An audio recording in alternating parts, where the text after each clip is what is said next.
मनोज झरांगे यांनी पुन्हा एकदा मराठा आरक्षणाच्या उपोषणाला सुरुवात केली आहे। परंतु झरांगे पर्वाची सुरुवात ही झाली होती ती म्हणजे 28 ऑगस्ट 2023 रोजी।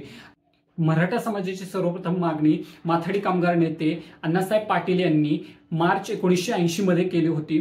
नंतर त्यांनी 22 मार्च 1982 मध्ये मुंबईमध्ये सगळ्यात पहिला मराठा आरक्षणाचा मोर्चा काढला आणि त्यावेळेसचे मुख्यमंत्री बाबासाहेब भोसले यांनी त्यांच्या मागण्या मान्य सुद्धा केल्या। परंतु अगदी दुसऱ्याच दिवशी अण्णासाहेब पाटील यांचं निधन झाले आणि तिथंच हा मोर्चा थंडावला आणि मराठा समाजाच्या मागणी सुद्धा तिथंच मराठा आरक्षण आणि इतर ओबीसी आरक्षण आणि इतर काही जे काही आरक्षणाचा मुद्दा आहे त्याचा इतिहास सर्वप्रथम आपण जाणून घेतला पाहिजे। 80च्या दशकामध्ये मंडल आयोगाच्या शिफारसीनुसार इतर मागासवर्गीय गटाला म्हणजेच ओबीसीला आरक्षण देण्यात आले, परंतु इतर कोणत्याही गटाला म्हणजेच मराठा समाजाला जर ओबीसी मध्ये आरक्षण द्यायचे असेल तर या मंडल आयोगाने खूप काही नियम आणि अटी लागू केल्या आहेत। त्यामध्येच तो समाज हा मागासवर्गीय असला पाहिजे सामाजिक आणि शैक्षणिक दृष्ट्या, असे काही निकष धरून त्या समाजाला मग आरक्षण मिळू शकते। मराठा आरक्षणाचा सर्वात प्रथम मुद्दा हा गेला तो म्हणजे न्यायाधीश खत्रे आयोगाकडे।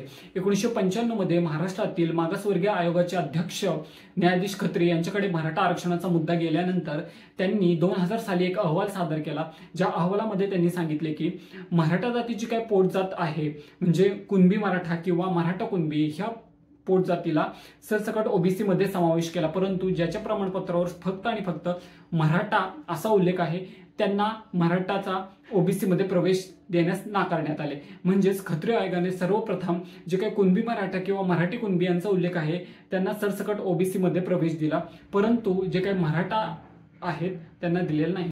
खत्रे आयोगानंतर 2004 चे महाराष्ट्र मागासवर्गीय आयोगाचे अध्यक्ष न्यायमूर्ती बापट यांच्या आयोगाने संपूर्ण मराठा आरक्षणासाठी एक अहवाल सादर केला 2004 मध्ये आणि याच्यामध्ये सर्वप्रथम 4 विरुद्ध 3 असे मतदान पडले, ज्यामध्ये अनुराधा भोयटे ह्या गैरहजर असल्यामुळे बापट यांनी स्वतःचे मत खारिज केले आणि नंतर याचे मतदान झाले 3 विरुद्ध 3। नंतर जे काही न्यायाधीश बापट आहे त्यांनी मराठा आरक्षणाच्या विरोधात मतदान दिले आणि त्यामुळे 4 विरुद्ध 3 असे मतदान झाल्यामुळे त्यांनी हा संपूर्ण मराठा आरक्षणाचा मुद्दा फेटाळून लावला आणि यामुळे मराठी सेवा संघाचे खूप काही कार्यकर्ते यांनी आंदोलन केले आणि रस्ता रोकोही केला, परंतु मराठा आरक्षण त्यावेळीही फेटाळून लावण्यात आले।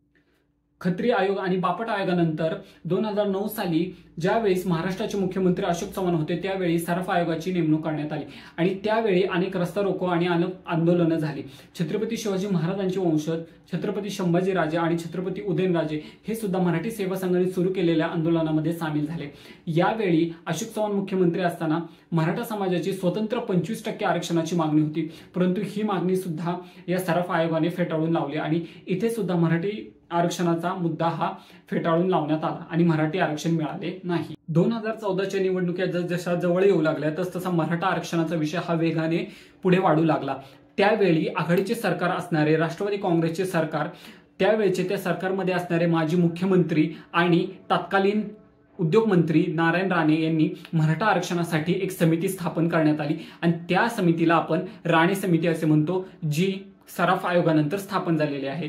या राणे समितीचे सर्वात महत्त्वाचं काम असं होतं की मराठा समाजाला पूर्णपणे सामाजिक आणि शैक्षणिक दृष्ट्या मागास सिद्ध करणे हे खूप महत्त्वाचे होते आणि हा संपूर्ण अहवाल घेऊन ही राणे समिती त्यावेळेसचे मुख्यमंत्री पृथ्वीराज चव्हाण यांच्याकडे गेले आणि त्यांनी मराठा समाजाला सामाजिक आणि शैक्षणिक दृष्ट्या मागास सिद्ध करण्याचे ठरवले आणि यामध्ये त्यांनी असे सांगितले की मराठा समाज हा एक कुणबी समाज आहे, ज्यावेळी कुणबी समाजाला ओबीसी मध्ये संपूर्ण आरक्षण देण्यात आले त्याचप्रमाणे मराठा समाजाला सुद्धा कुणबी मध्ये आरक्षण देण्यात यावे आणि हा संपूर्ण निर्णय घेऊन या बैठकीने 16% मराठा समाजाला आरक्षण देण्यात आले आणि मुस्लिमांना 14% आरक्षण दिले। परंतु माहिती अधिकाराचे कार्यकर्ते तिरोडकर आणि इतर काहींनी या मुद्द्यावरून सर्वोच्च न्यायालयामध्ये धाव घेतली आणि या मराठी आरक्षणाला थांबवण्यात आले। 2014च्या निवडणुकीच्या आधी ही जी काही संपूर्ण प्रक्रिया मराठा आरक्षणासाठी केली होती ती संपूर्ण प्रक्रिया नंतर 2014 नंतर राज्यामध्ये देवेंद्र फडणवीस म्हणजेच भाजपा आणि शिवसेनेचे सरकार आले, परंतु हे जे काही मराठा आरक्षणाची जी काही प्रक्रिया आहे त्याचा जो काही निर्णय आहे नोव्हेंबर 2014 मध्ये त्याला स्थगिती देण्यात आली आणि सरकार बदलले गेले। 2014च्या निवडणुकीमध्ये महाराष्ट्र राज्यामध्ये देवेंद्र फडणवीस हे मुख्यमंत्री झाले आणि अगदी त्याच काळामध्ये एका बाजूला कोपर्डीमध्ये बलात्काराची घटना खूप मोठी खळबळजनक घटना झाली आणि या घटनेचाच उद्रेक म्हणून मराठी क्रांती मोर्चा हा सुरू झाला आणि या संपूर्ण मराठी क्रांती मोर्चाने सरकारवरती दबाव आणला आणि म्हणूनच या सरकारने, देवेंद्र फडणवीस यांच्या सरकारने हा संपूर्ण अहवाल मागासवर्गीय समितीकडे पाठवण्यात आला आणि 2017चे जे काही म्हसे जे काही अधिकारी होते त्यांचे निधन झाल्यामुळे नंतर गायकवाड समितीकडे हा संपूर्ण अहवाल गेला आणि नोव्हेंबर 2018 मध्ये या गायकवाड समितीने यामधल्या अहवालामधल्या संपूर्ण खूप काही गोष्टी या मान्य केल्या न्यायालयामध्ये आणि पुढे मराठा आरक्षणाची प्रक्रिया सुरू. गायकवाड आयोगाने मान्य केलेल्या काही शिफारसीमुळे दिवाळी अधिवेशनामध्ये मुख्यमंत्री देवेंद्र फडणवीस यांनी महत्त्वाच्या 3 शिफारसी मान्य केलेल्या आहेत. त्यामध्ये सगळ्यात पहिली शिफारस म्हणजे की मराठा समाजाचे शासकीय आणि निमशासकीय सेवेमध्ये पुरेसे योगदान नाही. त्यानंतर दुसरी महत्त्वाची गोष्ट म्हणजे शासकीय आणि निमशासकीय सेवेमध्ये मराठा समाजाचे पुरेसे प्रतिनिधित्व नसल्यामुळे सामाजिक आणि शैक्षणिक दृष्ट्या हा समाज मागासवर्गीय आहे हे सिद्ध होते. त्यानंतर तिसरी महत्त्वाची गोष्ट म्हणजे गायकवाड आयोगाने दिलेल्या सहमतीनुसार देवेंद्र फडणवीस यांनी मराठा आरक्षणासाठी कायदा ही संमती. फडणवीस यांच्या सरकारने मराठी आरक्षणावरचा कायदा संमत केल्यानंतर मुंबई हायकोर्टाकडे हा निर्णय गेला. मुंबई हायकोर्टाने सुद्धा हा आरक्षणाचा कायदा संमत केला, परंतु 16% वरून आरक्षण हे नोकरीमध्ये 13% देण्यात आले आणि शिक्षणामध्ये हे आरक्षण 12% देण्यात आले.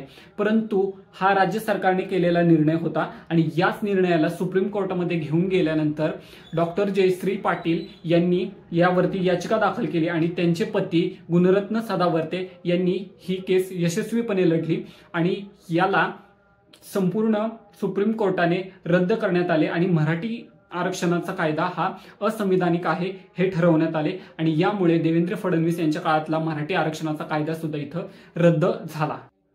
मनोज जरांगे पाटील यांनी नंतर आपल्या मराठी समाजाच्या काही आरक्षणाच्या मागण्या आहेत त्या मान्य करण्यासाठी मुंबईकडे धाव घेतली आणि नंतर एकनाथ शिंदे यांनी वाशी येथे त्यांचे उपोषण सोडवले आणि त्यांच्या सांगण्यानुसार जे काही ओबीसीच्या वंशावळीमध्ये किंवा कुणबीच्या वंशावळीमध्ये जे काही लोक आहेत त्यांना सरसकट कुणबीचे प्रमाणपत्र देण्यात येईल आणि मराठा आरक्षण देण्यात येईल. परंतु जे काही तज्ज्ञ आहेत मराठी आरक्षण किंवा इतर आरक्षणाचे जे काही तज्ज्ञ आहेत त्यांच्या सांगण्यानुसार या गोष्टीमध्ये मनोज जरांगे पाटील हे पूर्णपणे फसलेले आहेत. कारण की सर्वात महत्त्वाचा पहिला मुद्दा म्हणजे अगदीच संविधानामध्ये आधीच नमूद केलेले आहे की जे काही रक्ताची नाते आहेत किंवा वंशावळ आहेत त्यांना ओबीसी आरक्षण हे मिळणार आहे.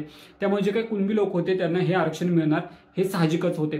त्यानंतर सर्वात महत्त्वाचा मुद्दा जो काही जरांगे पाटलांचा होता त्यावेळीचा की आंदोलनामध्ये ज्यांच्यावरती गुन्हे दाखल केलेले आहेत ते गुन्हे मागे घेणे आणि सरसकट मराठ्याला ओबीसी मध्ये आरक्षण देणे ह्या 2 महत्त्वाचे जे काही मुद्दे होते त्यातला एकही मुद्दा शिंदे सरकारने मान्य केलेला नाही. त्यामुळे येथे पण जे काही संपूर्ण जरांगे पाटलांच्या मागण्या होत्या त्या मान्य झालेल्या नाही आणि आरक्षण असेच पुढे ढकलण्यात आले.